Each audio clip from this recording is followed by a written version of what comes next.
자, 한국인들의 원래 수준은 딱 북한이라고 생각합니다. 맞습니다. 한국인들이 평소 그렇게 얕잡아 보던 동남아, 아프리카, 중동에 있는 내전 국가들, 포퓰리즘으로 망해버린 남미 국가들만도 못한 바로 그 수준이 원래 한국인들의 본연의 수준이고 모습입니다. 실제로 그렇게 살고 있었죠. 그러다가 한민족에 영웅 두 사람이 나타나가지고 한국인들의 썩어 빠진 근성 자체를 완전히 뒤바꾸어 놨습니다. 바로 이승만과 박정희입니다. 현재 30대인 제가 학창시절에도 이승만과 박정희 전 대통령에 대해서는 정교조 교사, 편향된 교과서를 통해서 주구장창 나쁜 인물이라는 소리만 주입받아 왔습니다. 하지만 두 사람 모두 공과를 따지면 과오에 비해서 공이 압도적으로 높습니다. 두 사람을 정말 나쁘게 평가한다고 가정할 때 공이 8, 과가 2 정도 된다고 봅니다. 이 중에서도 특히 박정희 대통령은 아주 나쁘게 평가했을 때 잘한 게 90%, 나쁜 게 10%라고 봅니다. 구한 말 일제강점기 시절 그리고 해방 직후 조선일보 여론조사 결과를 보면 공산주의를 선택한 사람이 압도적으로 많았습니다. 70% 이상이었죠. 뭐 지금도 국민 수준이 이 모양인데 그때 그 시절 사람들이 뭘 알겠습니까마는 아무튼 결국은 다수결이 근본인 헬조선식 때법 민주주의를 그대로 어설프게 갖다 붙였으면 한국은 무조건 적화가 됐을 겁니다. 이걸 천만다행 말 그대로 신이 보호하사 이승만이 기가 막히게 한민족의 운명을 멱살 캐리한 거죠. 일개 중고등학교 한 학년 전교생만큼도 안 되는 3,400명 한 줌도 안 되는 그런 초라한 독립군들을 이승만이가 미국에 가가지고 2차 세계대전 프랑스 시민들이 그 레지스탕스 저항군 활동했던 거에 비유하면서 한국에는 반일 레지스탕스, 한국식 저항군이 5만 명이 넘는 규모로 있다라고 미국 상대로 이빨을 깠습니다. 그 덕택에 우리가 독립을 할 수 있었죠. 원래 조선은 전쟁 부역국으로 매우 안타깝게도 강제징용된 사람들도 물론 계셨을지 모르지만 실제로는 일본군의 자원 입대, 일본 기업에 자진해서 지원한 사람들의 비율이 매우 높았습니다. 저도 이 말을 하면서 매우 가슴이 아픕니다. 저 절대 친일파 아닙니다. 일본 개새끼, 독도는 우리 땅, 두유노 김치, 두유노 키묘나, 갱남 스타일, 다시는 지성파계 왼발의 나라 무시하지 마라.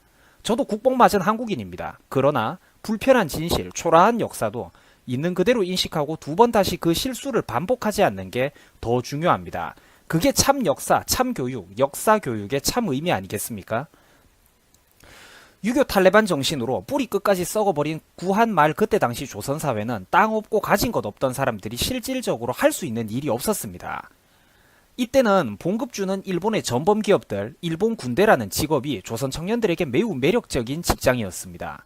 표가 통계 자료가 있습니다. 그때 당시 행정 자료들이 있어요. 조선인들의 그 지원 경쟁률이 얼마나 높았고 그 중에서도 고르고 골려서 뽑혔다는 거, 서로 들어가지 못해서 안달이었다는 그때 당시에 그 일본의 행정 자료들이 지금까지도 남아 있습니다. 몇 명이 지원했고 얼마나 많은 사람들이 탈락했는지 남아 있단 말이죠.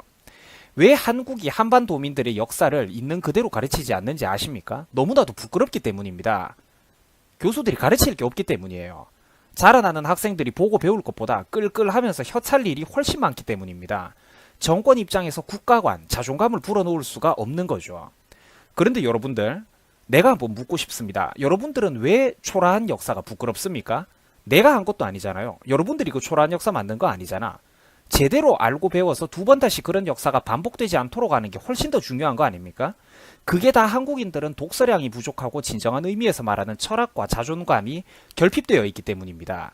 아무리 그릇된 국뽕으로 단기 세뇌를 시켜놔도 유전자 속에서 수천 년간 비루하게 살아왔던 그 DNA가 탑재되어 있기 때문에 우리가 그 홍차국 남자에 그렇게 광적으로 열광을 하고 금발의 백인들, 외국인들이 오 김치 맛있어요, 오 한국 최고예요 하면 부들부들 전 국민들이 오르가즘을 느낍니다.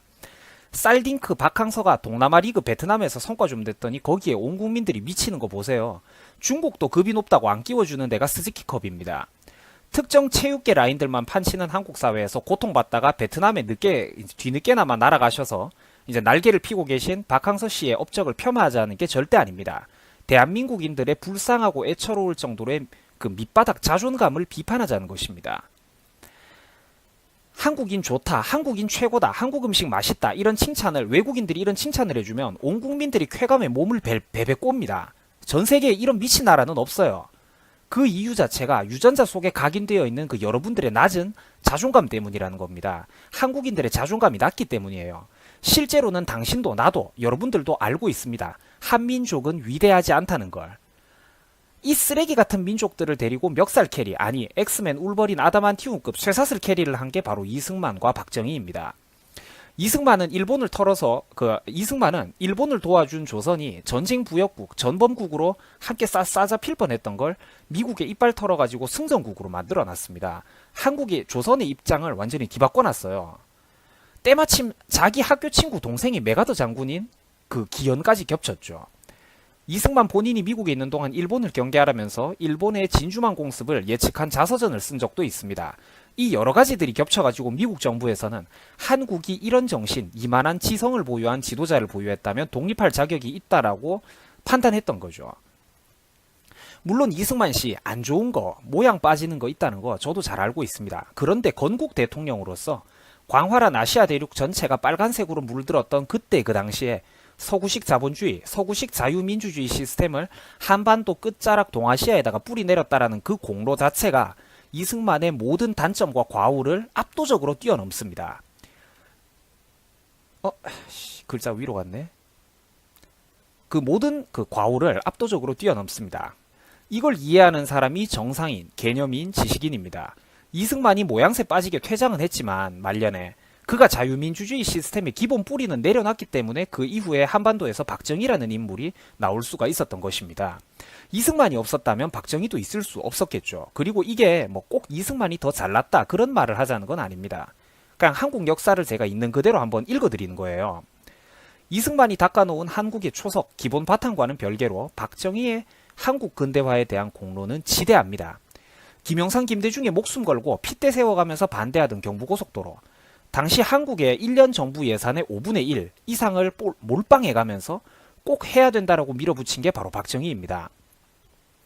박정희가 아니었으면 그거 아무도 못했습니다. 뭐 서울대 경제학과 교수, 뭐 백면 서생들 한 트럭 데리고 와봤자 아무도 그때 당시에 국가 예산의 5분의 1을 몰빵해가면서 고속도로 뚫자는 소리 못합니다.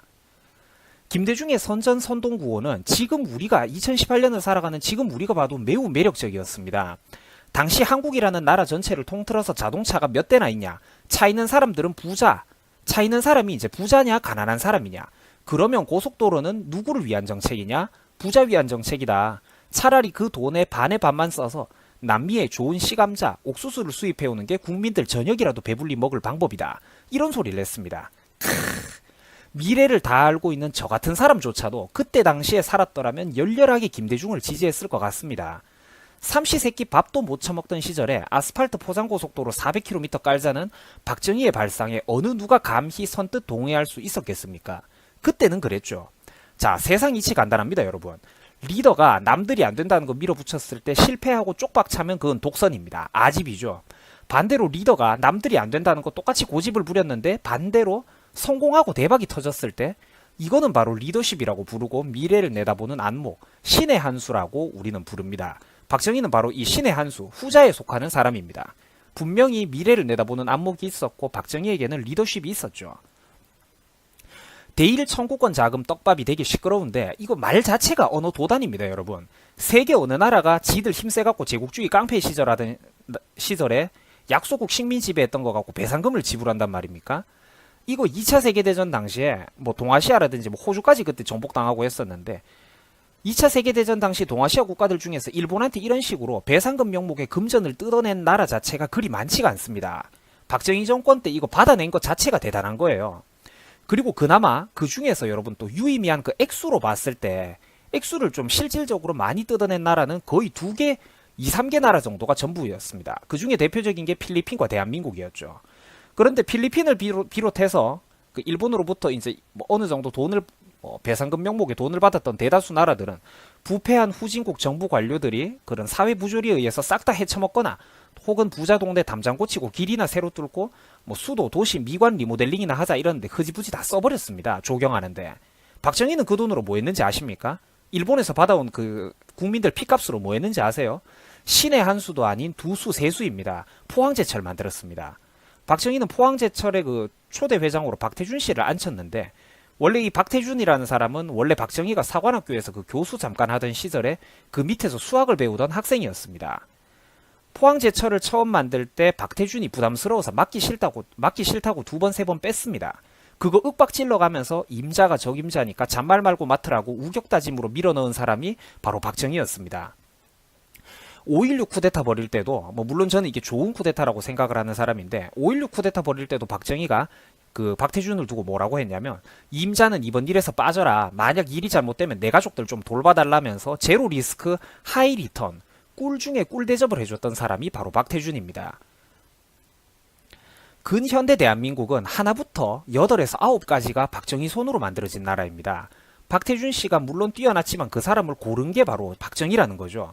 박태준 씨가 초창기에 포항제철 운영하면서 권력가들, 국회의원, 장차관들이 콩고물 뜯어내려고 국민들 피값으로 받아낸 포항제철 자본금들, 우리 전통적인 헬조선의 그런 권력가 정치인들이 그 부스러기 주워 먹어보려고 들락날락거리는데 그 스트레스 받으니까 자기 단독 무슨 증패 같은 거 내주면서 미친놈들 오면 나한테 무조건 보고해라라고 이제 확실하게 그 증서를 내줬던 사람, 기업 활동을 보장해줬던 사람이 바로 박정희입니다. 박태준 씨도 영웅이지만 그 터전은 오롯이 박정희가 깔아줬다는 소리입니다. 포항제철소에서 그 철이 쏟아져 나오면 소비를 또 해야 되겠죠. 근데 국내에는 그만한 철강 물량을 소화할 만한 시장이 없었습니다. 박정희는 그래서 내수시장 활성화를 위해서 조선 사업에 눈을 돌립니다. 요새는 조선 사업이 힘들다고는 하지만 30대 이제 새파랗게 젊은 그 유튜버 본인이 고등학교, 대학교 다니던 시절만 해도 국내 최호황 기업, 가장 취업하고 싶은 기업 1순위로 흔히 꼽히던 곳이 바로 국내 조선업계입니다. 현대 울산조선소, 뭐 정주영 씨, 정주영 제가 개인적으로 되게 존경하는 사람이긴 한데 정주영 전 회장이 영웅이랍시고 뭐 현대 울산조선소 얘기 나오면 흔히들 경제 역사에서 뭐 500원 지폐 일화 이게 유명하잖아요. 근데 이거 현대 울산조선소 하라고 강제로 시킨 사람이 박정희입니다. 당시 정주영 씨는 이미 재벌이 되어가지고 자기가 갖고 있는 거 잃는 게 두려웠습니다. 정주영 회장은 리스크가 너무 크다고 가진 거 잃는 게 두려워서 못하겠다고 2번, 3번 빼던 거 임자가 적임자라며 윽박지르고 구슬린 사람이 바로 박정희라는 겁니다. 후진국이었던 한국 국내에서는 그래도 나름 대접받는 재벌로 출세했던 정주영 씨가 해외 나가가지고 허허벌판 헬조선 모래사장 위에서 조선소 짓겠다고 이제 구걸하러 다니려니까 체면이 몹시 상할 만도 했을 겁니다. 그 사람이 나약하고 힘든 거 인간적으로 변할 수밖에 없었던 부분도 저는 이해를 합니다. 정주영 씨가 해외 나가가지고 외국 금융기관에서 차관 한번 얻어보려고 하다가 매번 튕기는 수모에 이제 지쳐가지고 이제는 죽던지 살던지 그 박 대통령한테 들이받고 조선사업 때려치워버리겠다라고 결심하고 귀국을 했는데 그 정주영 씨한테 이번에는 소리치지 않고 좋은 말로 구슬리면서 대통령인 자신도 허구한 날 외국 나가서 구걸하고 다니지 않냐고. 대통령이 원하는데 기업가가 못한다고 하면 내 체면이 뭐가 되겠소. 정 사장 정말 힘든 거 알지만 조금만 쉬고 이번 한 번만 딱 더 해봅시다. 한 번만 더 갔다 오면 내 뭐라 하지 않겠소. 이렇게 말한 사람이 바로 박정희입니다.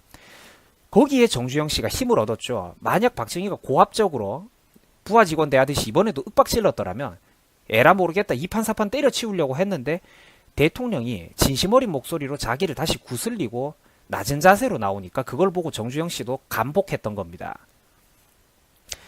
박 대통령의 그런 이제 용인수를 보고 다시 한번 이제 해보겠다라고 마음먹은 정주영 씨가 나선 게 바로 영국 버클리 은행에서 차관 얻어오는데 성공했던 바로 그때 그 타이밍입니다. 지금 이 대목이.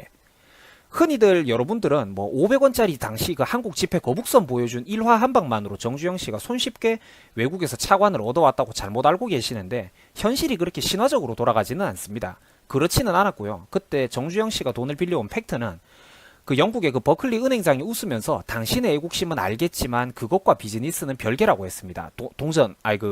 그때 당시엔 500원이 지폐였죠. 그 지폐 보여줬을 때요. 그런데 이제 버클리 은행장이 이렇게 말했습니다. 당신의 애국심과 비즈니스는 별개지만 그래도 당신의 열정은 잘 알았으니까 만약 당신이 조선소를 지었을 때 그 현대조선소에서 배를 사주겠다는 사람, 발주해주겠다라는 그 주문이 하나 이제 예약된다면 내가 이 차관을 빌려주겠소라고 했습니다. 이때는 정주영 씨도 영웅적인 모습을 보여주긴 했습니다. 그리스에서 장가갈 가지고 이제 부유한 집안을 훨씬 더 크게 키웠던 당대의 그 세계적인 사업가였던 선박왕 리바노스, 이 정주영 씨 장례식에도 왔던 사람입니다. 되게 장수했죠, 할아버지가. 이 선박왕 리바노스를 정주영 씨가 만난 게 바로 이 무렵입니다.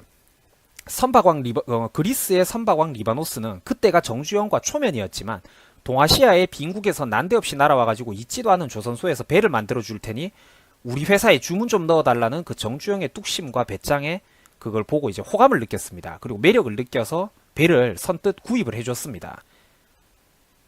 정주영이 그걸 보고 이제 그 덕택에 리바노스, 선박왕 리바노스의 주문 덕택에 이제 천군만마를 얻었습니다. 정주영이 그 길로 리바노스의 그 주문서 증서를 가지고 영국 버클리 은행으로 돌아가니까 은행장은 벌레 씹은 것처럼 떨떠름해하면서 결국 차관을 약속대로 빌려줬습니다. 처음에 이제 그 약속을 했기 때문이죠, 은행이. 세상에 있지도 않은 회사에서 앞으로 만들어질 배를 기대하고 주문을 넣는 고객이 있으리라고는 영국에서도 상상도 못했던 것입니다. 하지만 그 기적을 우리는 일궈낸 거죠. 대한민국의 근대화라는 게 이런 식으로 여러 영웅들의 피와 땀이 이루어져서 만들어진 나라입니다. 한강의 기적이 아니라 사람 손에 의해서 만들어진 기적이었고, 한 번도 아니라 두 번, 세 번 연거푸 그 기적이 반복되었던 것입니다. 그 시대를 구성하고 있었던 그때 그 시절 사람들의, 선배님들의 선택, 사람들의 노력에 의해서 대한민국이 만들어진 겁니다. 1970년대 초, 그때 당시에 이미 앞으로 전력 수요가 폭증할 것이라고 보고 원자력 발전소를 선택하는 신의 두수세수를 보여준 게 바로 박정희입니다. 그 원전을 지금 와가지고 현실 개뿔도 모르는 저 파란 지붕 밑에 이상주의자, 철부지 같은 병신 하나가 탈원전 하자고 국내 원전 사업계 전체를 완전히 박살을 내놓고 있죠. 존경하는 유튜브 시청자 여러분들, 한국인들의 본래 위치, 원래 수준은 딱 북한입니다. 우리가 그토록 낮잡아보는 동남아, 아프리카, 중동에 있는 내전국가, 남미 국가들보다도 더 막장인 수준이 원래 우리 한민족 본연의 모습입니다. 여러분들 이거를 영웅들이 그냥 강제로 뜯어고친 거예요. 여러분들 이걸 이해하셔야 됩니다. 그런데도 한국인들은 이제 와가지고 그 시절에 누가 해도 할 수 있었다, 이런 배은망덕한 개소리들을 짓거리고 있습니다. 해방 직후 그때 당시에 이승만 말고 어느 누가 한미 상호 방위 조약을 이끌어내고 미국의 지원군도 얻어내고 적화를 막고 서구식 자유민주주의 시장 경제를 뿌리내릴 수 있었단 말입니까? 이승만 아니면 이거 아무도 못합니다, 여러분. 이승만 이후 리더십이 실종된 한국 사회, 이승만 씨가 불미스럽게 또 물러나긴 했죠, 모양새 빠지게. 이승만 씨가 물러난 다음에 리더십이 실종되어 버린 한국 사회에서 때마침 또 기적적으로 박정희라는 인물이 등장했습니다. 이 박정희가 아니었으면 어느 누가 신의 한 수도 아닌 세수, 네수, 다섯수를 선보였단 말입니까? 경부고속도로, 포항제철, 원자력 발전, 현대조선소, 내가 위에서 다 설명드렸죠. 이거 하나하나가 기적입니다, 여러분들. 이거 아무도 못합니다. 박정희 아니면 이거 아무도 못해요, 이거. 한국인들의 본래 수준은 원래 딱 북한입니다, 여러분. 미국처럼 함부로 할 수 있는 힘이 있더라도 인간 대접, 사람 대접해주면서 이렇게 잘 대우해주면 살살 기어오르고 이것저것 요구하고 씹으려 되는 더러운 민족 근성. 그 사람이 교양 있고 나 안 때리는 사람인 줄 확신하면서 그 밑바탕에서 나온 그런 더러운 행동들. 독재를 규탄한다, 세상 사람들 날 좀 봐달라, 나 엄청 용감하지 않냐, 이 개같은 민족 습성. 쌍팔년도가 아니라 제멋대로, 지들 멋대로 씹으릴 수 있었던 이명박 박근혜 정권 때도 이런 패션용 시민의식을 수많은 한국인들이 보여줬었죠. 정권들이 자기 탄압 안 한다는 걸 알기 때문에, 아이러니하게도 민주정부라는 확신이 있기 때문에 정권 비판을 하고 독재 정권이라고 욕을 하는 겁니다. 한국인들 정말 나쁩니다. 인간 대우해주면 살살 기어오르는 게 바로 이 민족들 근성이죠. 여러분들 하지만 생각해 보십시오. 이명박 박근혜 정권 때 이명박 박근혜 욕하는 사람에게 과연 용기가 필요했습니까? 아니면 반대로 우리 20대, 30대, 40대 젊은 분들이 어디 가가지고 내가 보수라고, 우파라고 말하는 게 훨씬 더 큰 용기가 필요했었습니까? 나는 이게 훨씬 더 힘들었다고 봐요. 그리고 나는 여기에 속했던 사람입니다. 지금도 이 나이에 속하고 있고요. 사람 대접해주고 말할 자유, 씨부릴 권리를 주면 한도 끝도 없이 기어오르는 게 바로 한국인들의 본성입니다.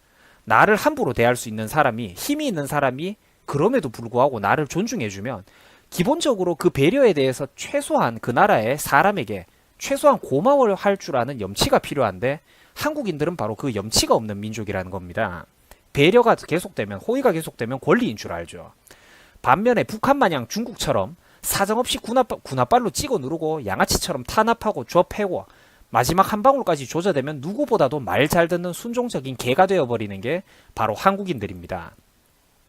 있지도 않은 광우병 선동에 정부가 일부러 선박을 침몰을 시켰다라는 개같은 선동, 어디 동남아 국가에서도 조차 씨알도 안 먹힐 만한 그런 저질 선동에 국민 과반수가 쉽게 미치고 들썩거리는 나라가 바로 이 나라입니다. 비참하죠. 선진국 영국, 프랑스, 독일 애들 한번 보십시오. 지들 취업 안 되면 젊은 놈들 길거리 나가갖고 다 때려 부수고 정부 정치인들 도대체 뭐 하냐고 욕이라도 할 줄 압니다. 이 나라 노예 근성 뼛속까지 스며든 한국인들은 말할 자유 다 보장해주고 좌파가 멍석까지 깔아주는 무대에 올라가가지고 지가 안 쳐맞을 거 알면서 특정 정권 비판하는 건 잘합니다. 반대로 지급편이 트롤링하니까 어리둥절 감도 못 잡고 심지어 지대가리가 깨져나가고 있는데도 정신 못 차리는 게 바로 한국 사회입니다. 이건 오늘날 좌파, 우파 사실 양측 정치인들 둘 다가 반성할 주제입니다. 여기서는 제가 민주당, 한국당 둘 다 깔 건데요. 평생 국가를 위해서 헌신해온 대한민국 군필 남자들보다 외국인을 더 오히려 우대하는 나라, 국민보험 같은 거 외국인들 전부 다 동등하게 대우해줘버리고 페미니스트, 여성 편의를 드는 정권, 진짜 문제입니다. 그런데 이런 정치권을 보고도 한국 남자들은 이미 거세를 당해버려가지고 불평조차 제대로 할 줄을 모릅니다. 되려 자기들 위해서 대신 똥물 뒤집어 써가면서 싸워주는 성재기 씨. 남자로서 그 성재기 씨를 보고 남자로서 모양새 빠진다고. 뭐 남자가 체면 떨어지게 왜 여자랑 싸우느냐. 네가 뭔데 그 스펙으로 한국 남자들 대변하냐. 학력이 떨어져서 그런가? 역시 토론을 하면 흥분하고 잘 토론 기술이 떨어진다. 이딴 식으로 성재기 씨의 뒤통수에 칼을 꽂은 게 바로 한남들입니다. 한국인을 개돼지에 비유한다? 그거는 개랑 돼지한테 미안한 일입니다. 앞으로는 무슨 일이 있으면 한국인들이 한국했다라고 하는 게 더 정확한 표현입니다. 한국의 본래 수준은 여러분들, 내가 지금 세 번째 말씀드리는데 한국의 원래 수준은 그냥 북한입니다. 단순히 중위권, 하위권인 그런 수준도 아니고 지들 손에 전적으로 맡겨놓으면 세계에서도 손꼽히는 레벨의 막장 중에서도 최악의 막장 말입니다. 그게 원래 한국인들 수준입니다. 국민의식이 그만큼 낮은 나라예요. 그런데 이런 사회에서 있어서는 안 되는 몇 명의 영웅적인 리더들이 등장했고 소수의 기업가들이 이 사회를 완전히 멱살 캐리해놨습니다. 그게 바로 대한민국입니다. 그리고 물론 거기에는 그 사람들을 알아보고 정확하게 버스 골라 탄 뒤 각자의 레벨에서 착실히 본인의 역할에 집중했던 위대한 산업화 세대, 할아버지 할머니들의 헌신이 있었죠. 오늘날 70대 80대 분들입니다. 그리고 뒤따라온 배은망덕한 586 세대를 비롯해서 거기에 선동당한 2030, 40 세대는 바로 그 산업화 세대의 뒤통수에 칼을 꽂아놓고 있습니다. 제가 롤, 오버워치 같은 컴퓨터 게임 한번 해봤습니다. 근데 해보니까 현역 프로리그 뛰는 제가 동생, 후배들하고 게임을 해봤는데도 정치질을 당하더라고요. 한국인들은 이 더러운 습성만 좀 바꾸면 됩니다. 본능이라서 힘들겠지만요. 위대한 할배 할매들이 심어놓고 가꿔놓은 그 산업화의 열매를 가만히 앉아갖고 다 따먹은 다음에 그들의 등뼈에 칼을 꽂아놓고 비틀어버리기까지 한 게 바로 586 세대들입니다. 당군 이래 최악의 쓰레기 세대죠. 물론 일부 예외인 분들은 제외하고요. 한국 국민의식 수준 미개합니다. 그리고 한국인들은 현재 그동안의 짧았던 리즈 시절을 마감하고 점점 본래의 위치로 강하게 돌아가려고 하고 있습니다. 원래 위치로 돌아가려는 이 회귀 본능이 너무나도 강해가지고 일부 현명한 사람들이 바라볼 때는 신기할 정도입니다. 수천 년간 그 유전자 DNA 속에 깊이 각인되어 있는 그 똥물을 한 번에 씻어내기에는 몇십 년의 세월이 너무나도 짧았던 모양입니다. 그런데 최근 여론조사 결과를 보면 희망은 있습니다. 아이러니하게도 20대 남자들이 제일 많이 정신을 차렸죠. 30대, 40대, 50대, 심지어 60대 이상 남성까지 포함해가지고 제일 많이 정신 차린 세대가 놀랍게도 20대 남성이었습니다. 이 애기들. 586 쓰레기들처럼 한 번 더러운 똥물에 깊이 담궈졌던 놈들, 바로 그 아래 40대처럼 그 밑에서 세뇌당한 놈들은 솔직히 말해서 좀 돌아오기 힘듭니다. 40대 좌경화도 진짜 심각하죠. 그런데 그 산업화는 이제 누가 해도 할 수 있었다면서 지들의 민주화 운동이 이 나라와 이 번영을 만들어냈다면서 자기들 위의 세대로는 탈권위를 요구하고 지아래로는 꼰대 문화로 일관하는 게 바로 이 586 쓰레기들입니다. 물론 이제 소수의 그 예외인 선배님들은 물론 존경합니다. 자, 한편 애초부터 한민족 수준의 그런 더러운 똥물에 아직까지 묻지도 않은 사람들이 있습니다. 바로 여러분들입니다. 10대, 20대 젊은 여러분들, 그리고 끼케야 저도 이제 사실상 이 나이입니다. 30대 초반밖에 안 되거든요. 유튜버 본인 세대부터라도 변화한다면 우리 대한민국에는 아직까지 희망이 있습니다. 사실 제가 지금까지 까기만 했던 것과는 달리 한국인들은 제대로 된 리더와 국가 기틀, 사회적 시스템, 신용관계만 제대로 잡히면 그 특유의 21세기판 세계 최고 수준의 무한 경쟁, 대가리 터지도록 들이받는 노예 근성으로 외국인들이 볼 때 말도 안 되는 결과물을 내놓을 만한 잠재력이 지금도 분명히 있습니다. 기어코 다시 한번 한민족의 그 더러운 핏줄, 본연의 레벨과 위치로 돌아가느냐, 아니면 몇십 년 전에 한번 기적을 보여줬던 산업화 세대처럼 우리도 다시 한번 병을 털어내고 위대한 대한민국으로 올라서느냐, 한국병을 털어내고 위대한 대한민국으로 올라서느냐? 위대한 두 번째 세대로 다시 한번 거듭날 수 있겠느냐? 바로 젊은 우리 세대 손에 달려 있습니다. 정신 좀 차립시다. 아니, 우리 같이 정신 한번 차려봅시다. 위대한 명연설 들어주셔서 고맙습니다.